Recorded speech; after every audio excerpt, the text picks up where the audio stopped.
ಇಂದಿನಿಂದ ನನ್ನ ಹಣ್ಣುಗಳ ಮೇಲೆ ಕೈ ಹಾಕಿ ಅವುಗಳನ್ನು ಹಿಚುಕಿ ರಸ ತೆಗೆದು ಅದರ ರುಚಿ ನೋಡಿದ. ತುಂಬ ದಿವಸದಿಂದ ಬಿತ್ತನೆ ಮಾಡಿದ ನನ್ನ ಹೊಲದಲ್ಲಿ ನನ್ನ ಅಳಿಯ ಬಿತ್ತನೆ ಮಾಡಿದ ಕತೆ ತುಂಬ ಇಂಟ್ರೆಸ್ಟಿಂಗ್ ಆಗಿದೆ. ಕೊನೆಯವರೆಗೂ ಕೇಳಿ. ನನ್ನ ಹೆಸರು ರಾಜೇಶ್ವರಿ, ವಯಸ್ಸು 36. ನನಗೆ ಮನೆಯಲ್ಲಿ ಚಿಕ್ಕ ವಯಸ್ಸಿಗೆ ಮದುವೆ ಮಾಡಿದ್ದರು. ಹಾಗೆ ನನಗೆ ಒಬ್ಬಳು ಮಗಳು, ಅವಳಿಗೆ ಈಗ 19 ವರ್ಷ. ನಮ್ಮ ಊರು ದಾವಣಗೆರೆ, ಆದರೆ ನಾನು ಮದುವೆಯಾಗಿದ್ದು ಮೈಸೂರಿಗೆ. ನನ್ನ ಗಂಡ ನನ್ನ ಮಗಳಿಗೆ 12 ವರ್ಷ ಇದ್ದಾಗಲೇ ತೀರಿ ಹೋದರು. ನಾನು ಒಬ್ಬಳೇ ನನ್ನ ಮಗಳನ್ನು ಸಾಕಿ ಬೆಳೆಸಿದೆ. ಮಗಳು PUC ಮುಗಿಸಿ ಮನೆಯಲ್ಲಿದ್ದಾಳೆ. ಈಗ ಅವಳಿಗೆ ಮದುವೆ ಮಾಡಲು ಹುಡುಗನನ್ನು ನೋಡುತ್ತಿದ್ದೇನೆ. ಸುಮಾರು 5 ಹುಡುಗರನ್ನು ನೋಡಿದ ನಂತರ ಒಬ್ಬ ಹುಡುಗ ಫಿಕ್ಸ್ ಆದ. ಆತನ ಹೆಸರು ಸತೀಶ್. ಆತನು ಕೂಡ ಮೈಸೂರಿನವನೇ. ಅವನ ವಯಸ್ಸು 29 ಆಗಿತ್ತು. ಅವನು ಅವರ ಮನೆಯಲ್ಲಿ ಒಬ್ಬನೇ ಮಗನಾಗಿದ್ದ. ನನ್ನ ಮಗಳಿಗೆ ಇವನು ಒಳ್ಳೆಯ ಜೋಡಿ ಎಂದು ನನಗೆ ಅನಿಸ್ತು. ಒಳ್ಳೆಯ ಆಸ್ತಿ ಅಂತಸ್ತು ಎಲ್ಲ ಇದೆ. ಹಾಗಾಗಿ ಅವನಿಗೆ ಕೊಟ್ಟು ಮದುವೆ ಮಾಡಲು ನಿರ್ಧರಿಸಿದೆ. ಹೀಗಾಗಿ ಕೂಡಿಟ್ಟ ಹಣವನ್ನೆಲ್ಲ ಖರ್ಚು ಮಾಡಿ ಒಂದು ದೊಡ್ಡ ಮದುವೆ ಛತ್ರದಲ್ಲಿ ಮದುವೆ ಮಾಡಿ ಮುಗಿಸಿದೆ. ನಂತರ ಅವರ ಮನೆಗೆ ನನ್ನ ಮಗಳು ಪಾದಾರ್ಪಣ ಮಾಡಿದಳು. ನನ್ನ ಮಗಳು ತುಂಬ ಭಯಪಡುತ್ತಿದ್ದರು. ಅವಳಿಗೆ ನಾನು ಧೈರ್ಯ ತುಂಬಿ ಅವರ ಮನೆಗೆ ಕಳುಹಿಸಿದೆ. ನನ್ನ ಅಳಿಯ ಒಬ್ಬ ಸಾಫ್ಟ್ವೇರ್ ಇಂಜಿನಿಯರ್ ಆಗಿದ್ದ. ಅವನಿಗೆ ಆಫೀಸ್ ಕೆಲಸಕ್ಕಿಂತ ಮನೆಯಲ್ಲೇ ಕೆಲಸ ಇರುತ್ತಿತ್ತು. ಹೀಗಾಗಿ ಅವರು ಆಫೀಸ್ಗಿಂತ ಮನೆಯಲ್ಲೇ ಜಾಸ್ತಿ ಇರುತ್ತಿದ್ದರು. ಪ್ರಸ್ತುತ ಶಾಸ್ತ್ರ ಮತ್ತು ಅನುಮಾನ. ನಾನು ಅವರಿಬ್ಬರನ್ನು ಪ್ರಸ್ತುತ ಶಾಸ್ತ್ರಕ್ಕೆ ನಮ್ಮ ಮನೆಗೆ ಕರೆದೆ. ನನ್ನ ಅಳಿಯ ಮಗಳು ಮನೆಗೆ ಬಂದರು. ನಾನು ಅವರಿಬ್ಬರನ್ನು ಶಾಸ್ತ್ರಕ್ಕೆ ಕೂರಿಸಿದೆ. ನಂತರ ಶಾಸ್ತ್ರ ಎಲ್ಲ ಮುಗಿದ ನಂತರ ಇಬ್ಬರನ್ನು ಪ್ರಸ್ತುತ ಕೋಣೆಗೆ ಕಳಿಸಿದೆ. ನಾನು ಮನೆಯಿಂದ ಆಚೆ ಮಲಗಿಕೊಂಡೆ. ನಂತರ ಸಮಯ 12ಕ್ಕೆ ಜಾರಿತು. ಮನೆಯಿಂದ ಯಾವುದೇ ಶಬ್ದ ಕೂಡ ಬರುತ್ತಿರಲಿಲ್ಲ. ನನಗೆ ಅನುಮಾನ ಬಂತು. ರೂಮಿನ ಕಿಟಕಿ ಹತ್ತಿರ ಹೋದೆ. ಕಿಟಕಿ ಓಪನ್ ಆಗಿತ್ತು. ನಾನು ಇಣಿಕೆ ನೋಡಿದೆ. ನನ್ನ ಅಳಿಯ ಮಗಳು ಇಬ್ಬರು ದೂರ ಮಲಗಿದ್ದರು. ನಾನು ಯೋಚಿಸಿದೆ, ಇವರಿಬ್ಬರ ಮಧ್ಯೆ ಏನೂ ಆಗಿಲ್ವಾ ಅಂತ. ನಂತರ ನಾನು ಹೋಗಿ ಮಲಗಿಕೊಂಡೆ. ಬೆಳಗ್ಗೆ ಆಯಿತು. ನಾನು ಮನೆ ಬಾಗಿಲನ್ನು ಬಡಿದೆ. ಮಗಳು ಬಂದು ಬಾಗಿಲನ್ನು ತೆರೆದಳು. ಅವಳು ರಾತ್ರಿ ಹೀಗೆ ಅಲಂಕಾರ ಮಾಡಿಕೊಂಡಿದ್ದಳು. ಬೆಳಗ್ಗೆಯೂ ಕೂಡ ಹಾಗೆಯೇ ಇದ್ದಳು. ಅವಳಲ್ಲಿ ಏನೂ ಬದಲಾವಣೆ ಇರಲಿಲ್ಲ. ನನಗೆ ತುಂಬ ಅನುಮಾನ ಬಂದಿತ್ತು. ನಾನು ಮಗಳಿಗೆ ಈ ವಿಷಯವನ್ನು ಕೇಳೋಕ್ಕೂ ಆಗಲ್ಲ, ಬಿಡೋಕ್ಕೂ ಆಗಲ್ಲ ಅಂತ ಪರಿಸ್ಥಿತಿಯಲ್ಲಿದ್ದೆ. ನಂತರ ಅಳಿಯ ಮಗಳು ಇಬ್ಬರು ಅವರ ಮನೆಗೆ ಹೊರಟರು. ನಾನು ಧೈರ್ಯ ಮಾಡಿ ನಾಚಿಕೆಯನ್ನು ಬಿಟ್ಟು ನನ್ನ ಮಗಳನ್ನು ಕೇಳಿದೆ, ರಾತ್ರಿ ಏನು ಆಗಿಲ್ವಾ ಮಗಳೇ ಅಂದೆ. ಅದಕ್ಕೆ ಅವಳು ಸ್ವಲ್ಪ ಸಮಯ ಮೌನವಾಗಿದ್ದಳು. ಏನೂ ಹೇಳುತ್ತಿರಲಿಲ್ಲ, ಭಯಪಡುತ್ತಿದ್ದಳು. ಆಗ ನಾನು ಅವಳಿಗೆ ಹೇಳಿದೆ, ನೋಡಮ್ಮ, ಏನು ಭಯಪಡಬೇಡ, ನಾನು ನಿನ್ನ ಅಮ್ಮ. ನನ್ನ ಹತ್ತಿರ ಹೇಳಿಕೊ. ನಾಚಿಕೆ ಗೀಚಿಕೆ ಎಲ್ಲ ಬೇಡ, ಆಯಿತಾ? ನೀನು ಏನೇ ಇದ್ದರೂ ನನ್ನ ಹತ್ತಿರ ಹೇಳಿಕೋಬೇಕು ಕಂದ. ನನಗೆ ನಿನ್ನ ಬಿಟ್ಟರೆ ಯಾರಿದ್ದಾರೆ? ನಿನಗೆ ನನ್ನ ಬಿಟ್ಟರೆ ಯಾರಿದ್ದಾರೆ ಹೇಳು ಅಂದೆ. ಆಗ ನನ್ನ ಮಗಳು ಹೇಳಿದಳು, ಇಲ್ಲಮ್ಮ, ರಾತ್ರಿ ನಮ್ಮಿಬ್ಬರ ಮಧ್ಯೆ ಏನೂ ಆಗಿಲ್ಲ. ಅಮ್ಮ ಅವರಿಗೆ ಇದೆಲ್ಲ ಇಷ್ಟ ಇಲ್ವಂತೆ. ನಾನು ಅದಕ್ಕೆ ಅವರಿಗೆ ಕೇಳಿದೆ, ಯಾಕೆ ಇಷ್ಟ ಇಲ್ಲ ನಿಮಗೆ ಅಂತ. ಅದಕ್ಕೆ ಅವರು ಏನೂ ಹೇಳಲಿಲ್ಲ ಅಮ್ಮ, ಸುಮ್ಮನೆ ಹಾಗೆ ಮಲ್ಕೊಂಡ್ಬಿಟ್ರು. ನಾನು ಹಾಗೆ ಮಲಗಿಕೊಂಡೆ ಅಮ್ಮ ಅಷ್ಟೇ ಅಂದಳು. ಅದಕ್ಕೆ ನಾನು ಹೇಳಿದೆ, ಹೌದಾ, ಸರಿ ಆಯಿತು. ಈಗ ನೀನು ನಿಮ್ಮ ಅತ್ತೆಯ ಮನೆಗೆ ಹೊರಡು. ಮುಂದೆ ಏನು ಮಾಡೋದು ಅಂತ ನಾನು ಯೋಚನೆ ಮಾಡ್ತೀನಿ ಅಂದೆ. ಅದಕ್ಕೆ ಅವಳು, ಸರಿ ಆಯಿತು ಅಮ್ಮ, ನಾನು ಹೋಗ್ತೇನೆ ಅಂತ ಅಲ್ಲಿಂದ ಮಗಳು ಅಳಿಯ ಇಬ್ಬರು ಹೊರಟರು. ಹೀಗೆ ಒಂದು ದಿನ ನಮ್ಮ ಮನೆಯಲ್ಲಿ ಮದುವೆ ಅಂತ ಹಾಕಿದ್ದ.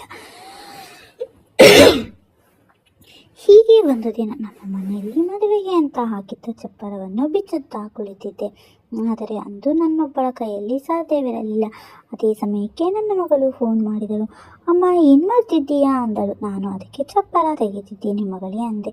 ಅದಕ್ಕೆ ಅವಳು ಹೇಳಿದಳು, ಅಮ್ಮ, ಅದು ಇನ್ನೊಬ್ಬಳಿಗೆ ಮಾಡೋಕ್ಕೆ ಆಗಲ್ಲ. ಮನೆ ಹತ್ತಿರ ಬೇರೆ ಯಾರಾದರೂ ಇದ್ದರೆ ಕರ್ಕೊ ಅಂದಳು. ನಾನು ಹೇಳಿದೆ, ಇಲ್ಲ ಮಗಳೇ, ಮನೆ ಹತ್ತಿರ ಬೇರೆ ಯಾರೂ ಇಲ್ಲ. ಇವತ್ತು ಗುರುವಾರ ಅಲ್ವಾ, ಎಲ್ಲ ಕೆಲಸಕ್ಕೆ ಹೋಗಿದ್ದಾರೆ. ಭಾನುವಾರ ಆಗಿದ್ದರೆ ಯಾರಾದರೂ ಸಿಗ್ತಿದ್ರು ಅಂದೆ. ಭಾನುವಾರ ಚಪ್ಪರ ಬಿಚ್ಚು ಆಗಿಲ್ಲ ಕಣವ್ವ, ಅದಕ್ಕೆ ಒಬ್ಬಳೇ ತೆಗೆದಿದ್ದೀನಿ. ಅದಕ್ಕೆ ಅಮ್ಮ, ನೀನೊಬ್ಬಳೇ ಮಾಡಬೇಡ, ನನ್ನ ಗಂಡ ಮನೆಯಲ್ಲೇ ಇದ್ದಾರೆ, ನಾನು ಅವರನ್ನು ಕಳುಹಿಸ್ತೇನೆ ಇರು ಅಂದಳು. ನಾನು ಬೇಡ ಬಿಡಮ್ಮ, ಪರವಾಗಿಲ್ಲ ಅಂದೆ. ಆದರೆ ಅವಳು ಕೇಳಲಿಲ್ಲ. ಅಳಿಯನನ್ನು ಕಳುಹಿಸಿದಳು. ನಾನು ಮತ್ತೆ ಅಳಿಯ ಇಬ್ಬರೂ ಸೇರಿ ಚಪ್ಪರ ಬಿಚ್ಚಿದೆವು. ಸಮಯ ಮಧ್ಯಾಹ್ನ 2 ಕಾಲಾಗಿತ್ತು. ನನ್ನ ಅಳಿಯ, ಸರಿಯತ್ತೆ, ನಾನು ಇನ್ನು ಹೋಗುತ್ತೇನೆ ಅಂದೆ. ಅಯ್ಯೋ, ಊಟ ಮಾಡಿ ಕೊಂಡು ಹೋಗಿ, ಬಿಸಿಲು ಕಡಿಮೆ ಆದ ಮೇಲೆ ಹೋಗಿರಂತೆ, ಬನ್ನಿ ಅಳಿಯಂದಿರೇ ಎಂದೆ. ಅದಕ್ಕೆ ಅವರು, ಸರಿ ಆಯಿತು ಅತ್ತೆ ಅಂದರು. ಅವರು ಬಿಸಿಲಿನಲ್ಲಿ ನಿಂತು ಪೂರ್ತಿ ಬೆವರಿದ್ದರು. ನಾನು ಅವರಿಗೆ ಹೇಳಿದೆ, ನೀವು ಹೋಗಿ ಸ್ನಾನ ಮಾಡಿಕೊಂಡು ಬನ್ನಿ, ತುಂಬ ಬೆವರಿದ್ದೀರಾ, ನಾನು ಅಷ್ಟರಲ್ಲಿ ಅಡುಗೆ ರೆಡಿ ಮಾಡ್ತೀನಿ ಅಂದೆ. ಅದಕ್ಕೆ ಅವರು ಸರಿ ಆಯಿತು ಅತ್ತೆ ಅಂತ ಸ್ನಾನಕ್ಕೆ ಹೋದರು. ನಂತರ ನಾನು ಅಡುಗೆ ಕೆಲಸ ಮುಗಿಸಿದೆ. ನನ್ನ ಅಳಿಯ ಅತ್ತೆ ಟವೆಲ್ ಕೊಡಿ ಎಂದರು. ನಾನು ಟವೆಲ್ ತೆಗೆದುಕೊಂಡು ಅಳಿಯನಿಗೆ ಕೊಟ್ಟೆ. ನಂತರ ಅಳಿಯ ಆಚೆ ಬಂದರು. ಅವರ ಸೌಂದರ್ಯ ನೋಡಿ ನನ್ನ ಹೊಲದಲ್ಲಿ ನೀರು ಬಂದಂತಾಯಿತು. ಹಾಗೆ ನಾನು ಅಂದುಕೊಂಡೆ, ಇವರನ್ನು ಈ ರೀತಿಯಲ್ಲಿ ನೋಡಿದರೆ ನನಗೆ ಆಕರ್ಷಣೆ ಆಗುತ್ತಿದೆ, ಅಂಥದರಲ್ಲಿ ನನ್ನ ಮಗಳಿಗೆ ಹೀಗಾಗಿರಬೇಕು ಅಂತ. ನಂತರ ನಾನು ಅವರಿಗೆ ಊಟವನ್ನು ಬಡಿಸಿ ನಾನು ಕೂಡ ಅವರ ಜೊತೆ ಊಟವನ್ನು ಮುಗಿಸಿದೆ. ಊಟದ ನಂತರ ಅವರು ಅತ್ತೆ ನಾನು ಮನೆಗೆ ಹೋಗ್ತೀನಿ ಅಂದರು. ನಾನು ಈಗ ತಾನೇ ಊಟ ಮಾಡಿದ್ದೀರಾ, ಆಚೆ ತುಂಬ ಬಿಸಿಲಿದೆ, ಸ್ವಲ್ಪ ಮಲಗಿದ್ದು ಹೋಗಿ ಅಂದೆ. ಅದಕ್ಕೆ ಅವರು ಸರಿ ಆಯಿತು ಅತ್ತೆ ಅಂತೂ ರೂಮಿಗೆ ಹೋಗಿ ಮಲಗಿಕೊಂಡರು. ನಾನು ಪಾತ್ರೆಯನ್ನೆಲ್ಲ ತೊಳೆದು ಸ್ನಾನಕ್ಕೆ ಹೊರಟೆ. ನಂತರ ಸ್ನಾನ ಮುಗಿಸಿ ಸ್ನಾನದ ಮನೆಯಲ್ಲಿದ್ದ ನನ್ನ ಟವೆಲ್ ಮತ್ತು ಬಟ್ಟೆಯನ್ನು ಎತ್ತುಕೊಂಡೆ. ಬರೀ ನೈಟಿ ಮತ್ತು ಟವೆಲ್ ಮಾತ್ರ ಇತ್ತು ಸ್ನಾನದ ಮನೆಯಲ್ಲಿ. ನನ್ನ ಒಳ ಉಡುಪುಗಳು ರೂಮಿನಲ್ಲಿ ಇದ್ದವು, ಬೀರುವಿನಲ್ಲಿ ಇತ್ತು. ನನ್ನ ನೈಟಿ ಹಾಕಿಕೊಂಡು ಆಚೆ ಬಂದೆ. ಅಳಿಯ ಬೇರೆ ರೂಮಲ್ಲಿ ಮಲಗಿದ್ದಾರೆ. ಹೇಗೆ ರೂಮಿಗೆ ನಾನು ಹೋಗೋದು ಈಗ ಅಂತ ಯೋಚನೆ ಮಾಡ್ತಾ ಇದ್ದೆ. ನಂತರ ಧೈರ್ಯ ಮಾಡಿ ಮೆಲ್ಲಗೆ ರೂಮಿನ ಬಳಿ ಹೋಗಿ ನೋಡಿದೆ. ಅಳಿಯ ಇನ್ನೂ ಗಾಢ ನಿದ್ರೆಯಲ್ಲಿ ಮಲಗಿದ್ದರು ಅಂತ ಅನಿಸ್ತು. ಹಾಗಾಗಿ ನಾನು ಮೆಲ್ಲನೆ ರೂಮಿನ ಒಳಗೆ ಹೋಗೋಕ್ಕೆ ಶುರು ಮಾಡಿದೆ. ಹೇಗೋ ಮಾಡಿ ರೂಮಿನ ಬೀರು ಬಳಿ ಬಂದೆ. ಬೀರು ಡೋರ್ ಓಪನ್ ಮಾಡಿದೆ. ಸ್ವಲ್ಪ ಶಬ್ದ ಬಂತು. ನಾನು ಅಳಿಯನಿಗೆ ಎಚ್ಚರ ಆಯಿತೇನೋ ಅಂತ ಅಂದುಕೊಂಡೆ, ಆದರೆ ಅವರು ಇನ್ನೂ ಮಲಗಿದ್ದರು. ಸಡನ್ ಆಗಿ ರೂಮಿನ ಕಿಟಕಿಯಿಂದ ಜೋರಾಗಿ ಗಾಳಿ ಬೀಸಿತು. ಗಾಳಿ ಬೀಸಿದ್ದರಿಂದ ರೂಮಿನ ಡೋರ್ ಟಪ್ ಅಂತ ಕ್ಲೋಸ್ ಆಗೋಯಿತು. ನಾನು ಅಳಿಯ ಎದ್ದೊಳ್ತಾನೆ ಈಗ ಅಂತ ಅಂದುಕೊಂಡೆ, ಆದರೆ ಅವರು ಈಗಲೂ ಎಚ್ಚರವಾಗಲಿಲ್ಲ. ನಾನು ಬೇಗ ನನ್ನ ಉಡುಪುಗಳನ್ನು ಎತ್ತುಕೊಂಡು ಓಡಿ ರೂಮಿನ ಡೋರ್ ಹತ್ತಿರ ಬಂದು ಡೋರ್ ಓಪನ್ ಮಾಡಲು ಟ್ರೈ ಮಾಡ್ತಾ ಇದ್ದೆ, ಆದರೆ ಡೋರ್ ಓಪನ್ ಆಗ್ತಾನೇ ಇರಲಿಲ್ಲ. ನನ್ನ ಅವಸ್ಥೆ ಬೇರೆ, ಬರೀ ನೈಟಿಲಿ ಇದ್ದೀನಿ, ಒಳಗೆ ಯಾವ ಬಟ್ಟೆ ಕೂಡ ಧರಿಸಿರಲಿಲ್ಲ. ಈ ಡೋರ್ ಬೇರೆ ಟ್ರೈ ಮಾಡಿದರೂ ಓಪನ್ ಆಗ್ತಿಲ್ಲ. ಅಳಿಯನನ್ನು ಎಬ್ಬಿಸೋಣ ಅಂದರೆ ನಾನು ಬೇರೆ ಈ ಅವಸ್ಥೆಯಲ್ಲಿ ಇದ್ದೀನಿ, ಏನು ಮಾಡೋದು ಈಗ ಅಂತ ಭಯದಿಂದ ಯೋಚಿಸುತ್ತಾ ಇದ್ದೆ. ಹಾಗೆ ಒಂದು ಉಪಾಯ ಬಂತು. ಹೇಗೂ ಈ ಬಟ್ಟೆ ಬೀರುವಿನಿಂದ ಎತ್ತುಕೊಂಡಿದ್ದೀನಿ, ಅಳಿಯ ಬೇರೆ ಇನ್ನೂ ಮಲಗಿದ್ದಾರೆ, ಇಲ್ಲೇ ಒಳ ಉಡುಪುಗಳನ್ನು ಹಾಕಿಕೊಂಡು ಬಿಡಲ್ಲ ಅಂತ ಅಂದುಕೊಂಡೆ. ಧೈರ್ಯ ಮಾಡಿ ಅಳಿಯನನ್ನು ನೋಡುತ್ತಲೇ ಮಲಗಲು ಹೊಲದ ಮೇಲೆ ಧರಿಸುವ ಬಟ್ಟೆಯನ್ನು ಧರಿಸಿದೆ. ನಂತರ ಹಾಗೆ ನೋಡುತ್ತಾ ಸೌದ ಬಟ್ಟೆಯನ್ನು ಧರಿಸಿದೆ. ನಂತರ ಹಾಗೆ ಅಳಿಯನನ್ನು ನೋಡುತ್ತಾ ಮಾವಿನ ಹಣ್ಣಿನ ಮೇಲೆ ಧರಿಸುವ ಬಟ್ಟೆಗಳನ್ನು ಧರಿಸಿದೆ. ನಂತರ ಹಾಗೆ ಹೀಗೆ ನೋಡುತ್ತಾ ಸೀರೆಯನ್ನು ಉಡೋಣ ಅಂತ ಸೀರೆ ಎತ್ತುಕೊಳ್ಳುವಾಗ ಮೆಲ್ಲನೆ ಬೀರುವಿನ ಬಳಿ ಹೋದೆ. ಮೆಲ್ಲನೆ ಅಳಿಯನನ್ನು ನೋಡುತ್ತಲೇ ಹಿಂದೆ ತಿರುಗಿ ಬೀರು ಡೋರ್ ಓಪನ್ ಮಾಡಲು ಸ್ಟಾರ್ಟ್ ಮಾಡಿದೆ. ಆಗ ಸಡನ್ ಆಗಿ ಅಳಿಯ ಕೆಮ್ಮಿದರು. ಇನ್ನು ನನ್ನ ಕತೆ ಮುಗಿಯಿತು ಅಂತ ಅಂದುಕೊಂಡೆ. ಬೀರು ಡೋರ್ನ ಹಾಗೆ ಬಿಟ್ಟು ಹಿಂದೆ ತಿರುಗಿ ಅಳಿಯನನ್ನು ನೋಡಿದೆ. ಆಗಲೂ ಅವರು ಇನ್ನೂ ನಿದ್ದೆ ಮಾಡುತ್ತಿದ್ದರು. ನನಗೆ ತುಂಬ ಭಯ ಆಗಿ ನೈಟಿ ಹಾಕಿಕೊಂಡು ಫಸ್ಟ್ ಇಲ್ಲಿಂದ ಆಚೆ ಹೋಗೋಣ ಅಂತ ಅಂದುಕೊಂಡೆ. ಅಷ್ಟರಲ್ಲಿ ನನ್ನ ಹಿಂದೆಯಿಂದ ನನ್ನ ಹಣ್ಣುಗಳ ಮೇಲೆ ಕೈ ಹಾಕಿ ನನ್ನ ಅಳಿಯನ ಸ್ಪರ್ಶಕ್ಕೆ ನನ್ನ ಹೊಲದಲ್ಲಿ ಮತ್ತೆ ನೀರು ಬರಲು ಶುರುವಾಯಿತು. ನಂತರ ನನ್ನ ಅಳಿಯಂದಿರು ಸ್ನಾನ ಮಾಡಿ ಆಚೆ ಬಂದಿದ್ದು ನೆನಪಾಯಿತು. ನನ್ನ ಹಾಗೆ ಮೆಲ್ಲನೆ ಹಿಂದೆ ತಿರುಗಿ ನನ್ನ ಅಳಿಯನ ಬಳಿ ನೋಡಿದೆ. ಅವರು ಅಳಿಯಂದಿರು ಮಲಗಿರುವ ಹಾಗೆ ನಾಟಕ ಆಡುತ್ತಿದ್ದರು. ನನ್ನ ಹೊಲದಲ್ಲಿ ಬಿತ್ತನೆ ಮಾಡಿ ತುಂಬ ವರ್ಷಗಳೇ ಕಳೆದಿತ್ತು. ಹೀಗಾಗಿ ನನಗೆ ಹೆಚ್ಚಿತ್ತು. ನಾನು ನನ್ನ ಅಳಿಯನ ಮುಂದೆಯೇ ಈ ರೀತಿ ಮಾಡೋದು ತಪ್ಪು ಎನಿಸಿ ಮೊದಲು ಇಲ್ಲಿಂದ ಹೇಗಾದರೂ ಮಾಡಿ ಆಚೆ ಹೋಗಬೇಕು ಅಂದುಕೊಂಡೆ.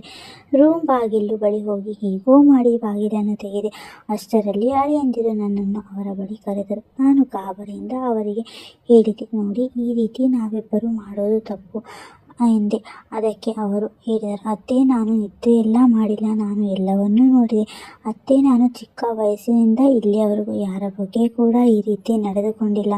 ನಿಮ್ಮನ್ನು ಈ ರೀತಿ ನೋಡಿ ನಿಮ್ಮ ಹೊಲದಲ್ಲಿ ಬಿತ್ತನೆ ಮಾಡಲು ನನಗೆ ತುಂಬ ಆಸೆ ಆಗುತ್ತಿದೆ ಅತ್ತೆ. ನಿಮ್ಮ ಹೊಲದಲ್ಲಿ ಬಿತ್ತನೆ ಮಾಡಿ ತುಂಬ ವರ್ಷ ಆಗಿದೆ ಅತ್ತೆ, ದಯವಿಟ್ಟು ನಿಮ್ಮ ಹೊಲದಲ್ಲಿ ಬಿತ್ತನೆ ಮಾಡಲು ಅಪ್ಪಣೆ ಕೊಡಿ ಅತ್ತೆ ಅಂದರು. ನನಗೂ ಅದರ ಮೇಲೆ ಇದ್ದಿದ್ದರಿಂದ ಆ ಯೋಚನೆಯಿಂದ ಅವರಿಗೆ ಅಪ್ಪಣೆ ಕೊಟ್ಟೆ. ನಂತರ ನನ್ನ ಅಳಿಯ ಹೊಲದಲ್ಲಿ ಆಟ ಶುರು ಮಾಡಿದರು. ನಂತರ ಆಟ ಮುಗಿಸಿದರು. ಕತೆ ಅಂತ್ಯ. ಎಲ್ಲ ಮುಗಿದ ಮೇಲೆ ನಾನು ಅವರಿಗೆ ಹೇಳಿದೆ, ಅಳಿಯ ಅಂದರೆ ಈ ವಿಷಯ ಯಾರಿಗೂ ಗೊತ್ತಾಗೋದು ಬೇಡ ಅಂತ. ಅದಕ್ಕೆ ಆಯಿತು ಅತ್ತೆ ಬಿಡಿ, ಇಲ್ಲಿ ಆಗಿದ್ದನ್ನು ಯಾರಿಗೂ ಹೇಳಲ್ಲ ಅಂದರು. ಸರಿ ಆಯಿತು, ನಾನು ನಿಮಗೆ ಒಂದು ವಿಷಯ ಕೇಳಬೇಕು ಅಂದೆ. ಕೇಳಿ ಅತ್ತೆ, ಪರವಾಗಿಲ್ಲ ಅಂದರು. ನಾನು ಹೇಳಿದೆ, ಅಲ್ಲ ಅಳಿಯಂದರೆ ನನ್ನ ಜೊತೆ ಈ ಮಟ್ಟಿಗೆ ಆಟವನ್ನು ಆಡಿದ್ರಿ, ಆದರೆ ಅವತ್ತು ಶಾಸ್ತ್ರದ ದಿವಸ ನನ್ನ ಮಗಳ ಜೊತೆ ಯಾಕೆ ಏನೂ ಮಾಡಲಿಲ್ಲ ಅಂದೆ. ಆಗ ಅವರು, ಹೇಳಿದರು. ಇಲ್ಲ ಅತ್ತೆ, ನನಗೆ 18 ವರ್ಷ ಆದಾಗಿನಿಂದ ನನಗೆ ಹುಡುಗಿಯರ ಮೇಲೆ ಈ ರೀತಿಯ ಯಾವ ಭಾವನೆ ಕೂಡ ಬರುತ್ತಿರಲಿಲ್ಲ. ನಾನು ಸುಮಾರು ಚಿತ್ರಗಳನ್ನು ನೋಡಿದೆ, ಆದರೆ ಏನೂ ಪ್ರಯೋಜನ ಆಗಲಿಲ್ಲ. ಅತ್ತೆ, ಈಗ ನಿಮ್ಮ ಸೌಂದರ್ಯ ನೋಡಿ ನನಗೆ ಭಾವನೆಗಳು ಬಂತು. ನಿಮ್ಮಿಂದ ಎಲ್ಲ ಸರಿಯಾಯಿತು. ಧನ್ಯವಾದಗಳು ಅತ್ತೆ ನಿಮಗೆ ಅಂದು. ನಾನು ಹೌದಾ ಅಳಿಯಂದಿರೆ, ಇಲ್ಲ ಸರಿ ಆಯಿತಾ, ಇನ್ನು ಮುಂದೆ ಆದರೂ ನನ್ನ ಮಗಳ ಜೊತೆ ಈ ವಿಷಯದಲ್ಲಿ ಚೆನ್ನಾಗಿ ಇರಿ ಅಂತ ಹೇಳಿದೆ. ಅದಕ್ಕೆ ಅವರು ಸರಿ ಆಯಿತು ಅತ್ತೆ, ಒಂದು ಮಾತು, ದಯವಿಟ್ಟು ಇವತ್ತಿನಿಂದ ಬೇಜಾರಾಗಿದ್ದರೆ ನನ್ನನ್ನು ಕ್ಷಮಿಸಿ ಅತ್ತೆ. ಇಷ್ಟೇ ಎಲ್ಲ ಆಗೋಯ್ತು. ಆದರೂ ಅದಕ್ಕೆ ನಾನು ಸರಿ ಆಯಿತು, ಪರವಾಗಿಲ್ಲ ಬಿಡಿ, ನೀವು ಹೋಗಿದ್ದು ಬನ್ನಿ ಅಂದೆ. ಸರಿ ಅಂತ ಅಳಿಯಂದಿರು ಅಲ್ಲಿಂದ ಹೊರಟರು. ಇಲ್ಲಿಗೆ ಕಥೆಯ ಮುಕ್ತಾಯವಾಗುತ್ತದೆ. ಈ ಕಥೆ ಕೇವಲ ಕಾಲ್ಪನಿಕ ಕಥೆ ಅಷ್ಟೇ. ಸ್ನೇಹಿತರೆ, ದಯವಿಟ್ಟು ಈ ಕಥೆ ನಿಮಗೆ ಇಷ್ಟವಾಗಿದ್ದರೆ ಒಂದು ಲೈಕ್ ಕೊಟ್ಟು ಚಾನಲ್ಗೆ ಸಬ್ಸ್ಕ್ರೈಬ್ ಮಾಡಿ.